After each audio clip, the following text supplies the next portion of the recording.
me, I think there are 5 key issues that are a challenge in terms of taking this agenda forward. So the first one is, how do schools address the climate change agenda, both from the point of view of their policies, but also from the point of view of the curriculum? The second point then is around the real need to get senior leaders and governors on board with this agenda, because it's all very well having students trying to develop projects, trying to lead on projects to address carbon emissions, as is happening in the partner schools that I'm working with. But if they don't have senior leaders and governors on board, it's really hard to make the kind of school-wide changes that need to happen. The third point then is around the whole process of change, because again, I think, you can't just rely on children and young people to lead these projects without having an understanding of how you bring about change in big organisations. It's really important to bring all stakeholders on board. So, you need to bring all the students with you, you need to bring the staff with you, you need to bring parents with you, you need to bring the local community with you. And then how do you make sure that all the issues around climate change are taught in a kind of holistic, integrated way? Because, if you do a little bit here in geography and a little bit there in chemistry and a little bit here in citizenship, it's hard for students to put that all together. And then my final point really is about students. It's very easy for adults to say students need to lead on this agenda, it's their future, they need to be engaged, they need to take a lead on this. But I think that is just shoving the responsibility for clearing up the mess our generation has made onto the next generation to sort it out. And I think they need a huge amount of support and mentoring to be able to take this work forward in a powerful way.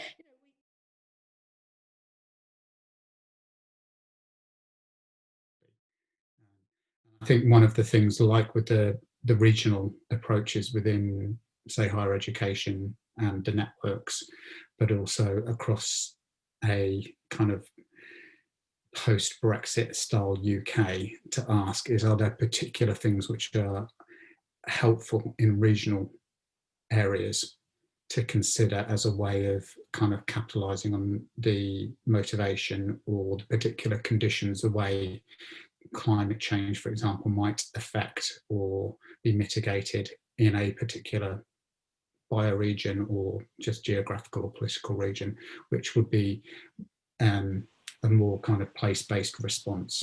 It is clear that if you are in a green skills job area, or even just in a standard profession in Australia, we have, like, Melbourne is one of the fastest growing cities in Australia. Tradies are what people who don't want to do academic education, you do vocational education, you build houses, you're a sparker, you're a builder, whatever. But they are often at the forefront of dealing with climate change mitigation. The same with things like arts, particularly performing arts. So how we narrate, perform climate change stuff. It can be in the kind of dystopian tradition, or it can be much more about community renewal. It can be about looking for climate justice in a way which isn't, again, about blaming some people. If you use a frame around, say, health and community health, then you often get a broader coalition of people interested in talking about climate. If you only talk about a, say, physical or chemical composition of the atmosphere thing, a lot of people didn't enjoy that at school. So that's where they begin to lose connection with the storyline. If it is about remembering, understanding, kind of Bloom's taxonomy stuff, a lot of the time given to climate change education, if it is a couple of hours, never gets beyond the kind of shock and horror of the disaster we all face. And you've got to remember a couple of key facts around, say, carbon dioxide, hockey sticks, likely sea level rise, all of the kind of newsworthy things, which David Attenborough as well is really good at emphasising too, but it doesn't actually get to the kind of higher order educational stuff around evaluating and creating. And I think that again is that what would a higher order type of climate change education look like?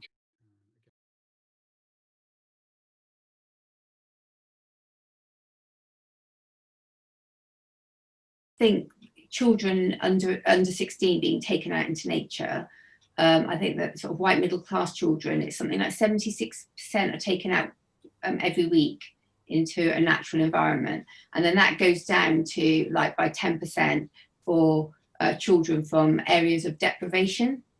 But then for visible minority ethnic, it goes down another 10%. So it's like only at like 53% or something. So it's quite significant. I mean, the reason it's so important is one, for physical and mental health and well-being for VME communities.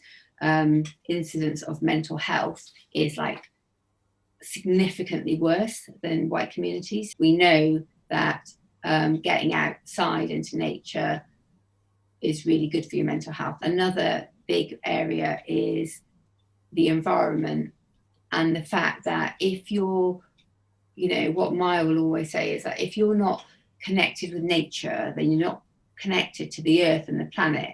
And if you're not connected to that and you don't really care about it, if it's not part of your life, then how can you be an environmentalist? So if that's the case, and there's no political will, because actually, you know, a big part of the population, so for example, London is what, over 40% VME, and if you've got like 40% of your population really not interested or not connected to acting on climate, pollution or anything else, not really thinking about it, then, you know, that's a big part of, you know, the sector that aren't who aren't saying, oh, you know what, I'm not going to vote for you if you don't do anything else. So when we talk about the environmental sector, we're talking about conservation organisations, nature organisations, environmental organisations, environmental and nature educators, you know, universities, sixth forms, teachers, geography teachers, biology teachers, and then we're talking about environmental sort of nature, wildlife sort of TV, and also documentary, you know, all of that kind of stuff is all relevant. And if you look at the environmental sector or environmental professionals, only 0.6% are VME. I mean, that's like beyond ridiculous. The only sector that's worse is gardening, which I think is part of the sector anyway. So, you know, we've got to change, and because the sector is basically white middle class, what happens is that it only recruits white middle class people.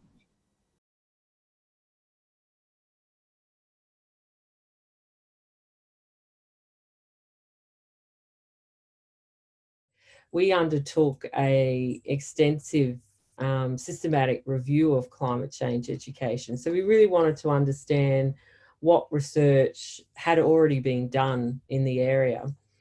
And at that time, so over the period of 1993 to 2014, 220 studies had been undertaken all over the world.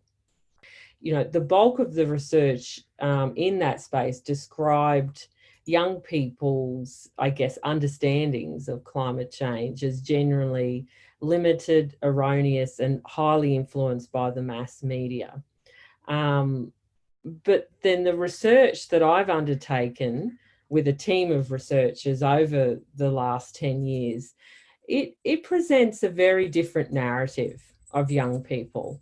And the reason it presents a very different narrative is because that research has been done with young people as co-researchers rather than done on young people as objects of research. And so our research has shown that that young people's understandings are anything but limited or erroneous.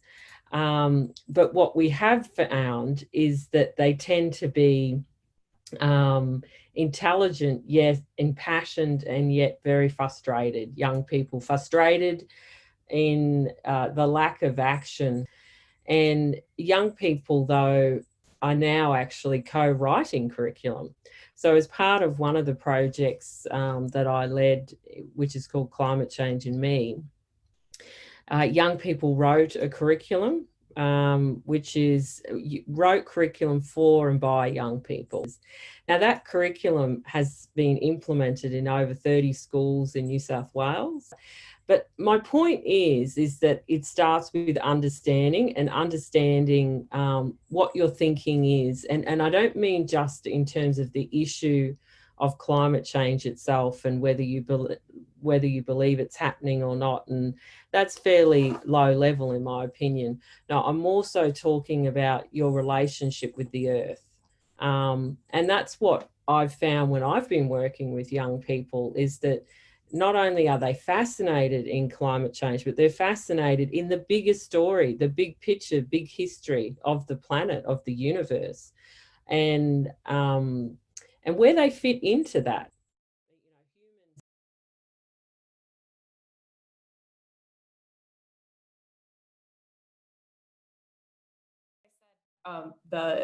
The individual behavior change approach that's so common in the research is it's not meaningless, especially in rich countries, but it does have its limits, and it's sometimes it's criticized for being to kind of be giving young people the sense of that it's their personal responsibility to be solving the climate crisis, and that's not enough. So why would we be saddling them with that?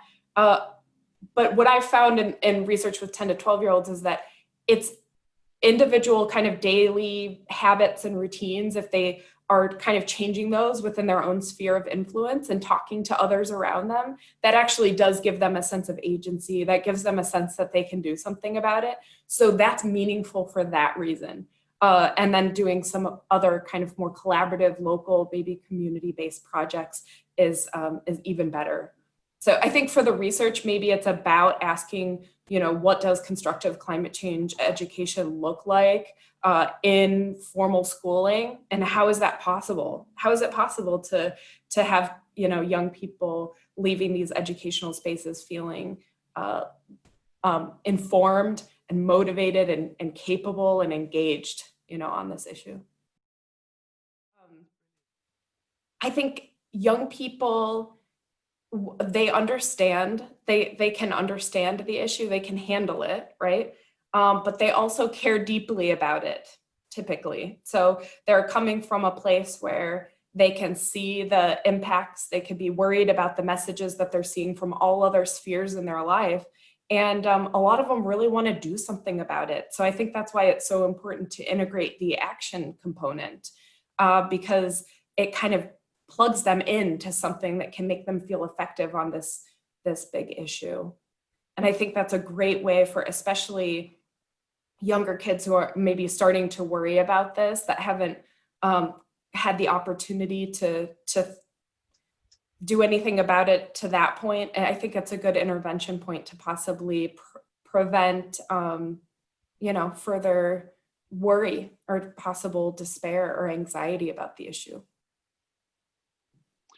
But when I got into this, I mean, I was a little concerned that it might be a bit much for young people to be thinking about and working on. So I was keeping an eye on that. And I was so impressed by their ability to not just kind of take this in and think about it deeply, to care about it deeply, but then to be motivated to really want to do something about it.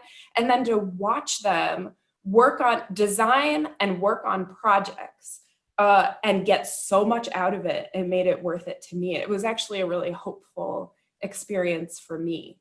So maybe teachers can have that to look forward to, that it's exciting to kind of do these projects with kids and to watch them kind of take action for their future.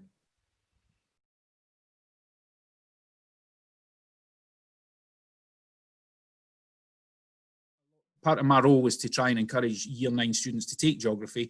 And I've noticed that a big selling point for geography is for the students that want to learn about climate change.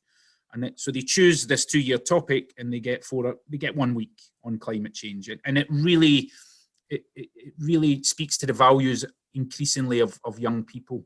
And I think there is a generation gap between people that run schools.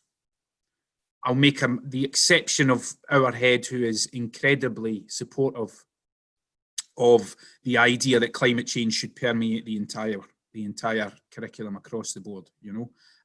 But I think maybe I'm generalising, but I would say that, you know, school leaders are they're not in the same place that the head of Fairfield's at in this regard. Some colleagues embrace it because it speaks to their own personal values.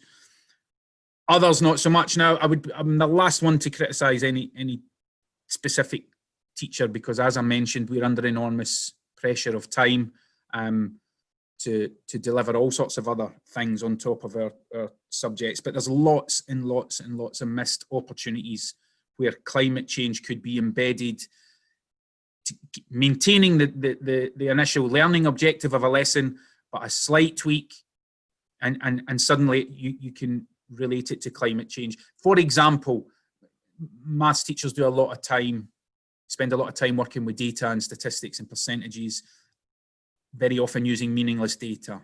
Now, there's data available that would turn that lesson into still a maths lesson, but a maths lesson in the context of climate change. And these are missed opportunities that happen every day, every single day, because of the pressures that we're on, not because of the individual teacher's choice not to do so.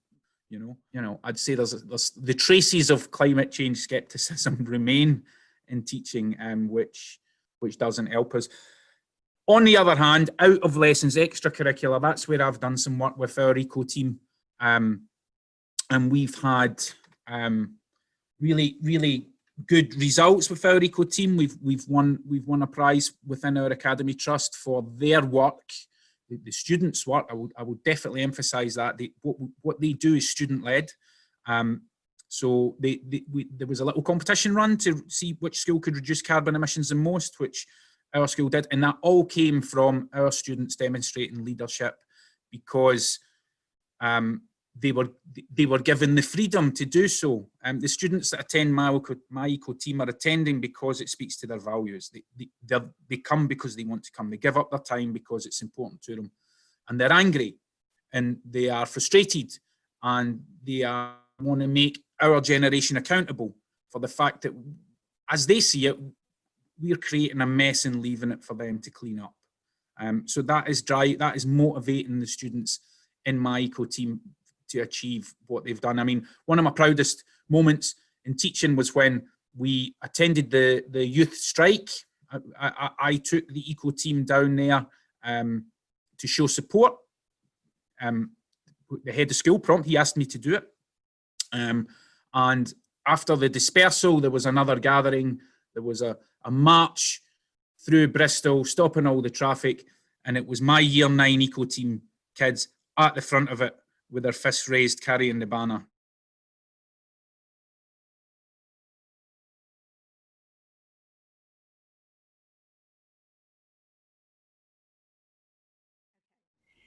So I think from all of the previous speakers, it's really clear that there's so many diverse issues we need to be thinking about when we're exploring effective climate change education. For me, one of the important themes that ran through a lot of those talks was the importance of being inclusive. So thinking about climate change education, defining and delivering it, not just from the perspective of educators and maybe researchers, but also the broader community. So parents, for example, maybe local employers, policymakers as well. And of course, really importantly, young people themselves. So actually co-design and co-delivering a curriculum that really speaks to them in terms that make sense to them. So I think that was something that really came out as important to me. And I think we also just need to understand as well, this is a general point really from effective climate change communication from the work that we've done, that communicating climate change needs to be done in ways that speak to audiences' values. So we need to understand what's important to young people in order to communicate climate change effectively. And so that may be about, well, what are the other benefits of sustainable living, for example? So walking and cycling, we know it's healthier, it can be more sociable, inclusive, it may be cheaper. Those are the sorts of messages that we know tend to resonate better than it's a low carbon thing to do. So actually understanding what's important to young people, we can tailor communication and education effectively. And we need to be really careful as well about talking about climate change in ways that might be demotivating, actually, because if it's all about the sort of the risks and the scary bits of climate change, then we know that can actually demotivate people. So we need to also pair any sort of message around climate change risks with messages around the importance and the opportunities of taking action. So give them a sense of agency and efficacy for actually addressing those risks. So I think that sense of agency is one of the really important things that we can deliver through effective climate change education.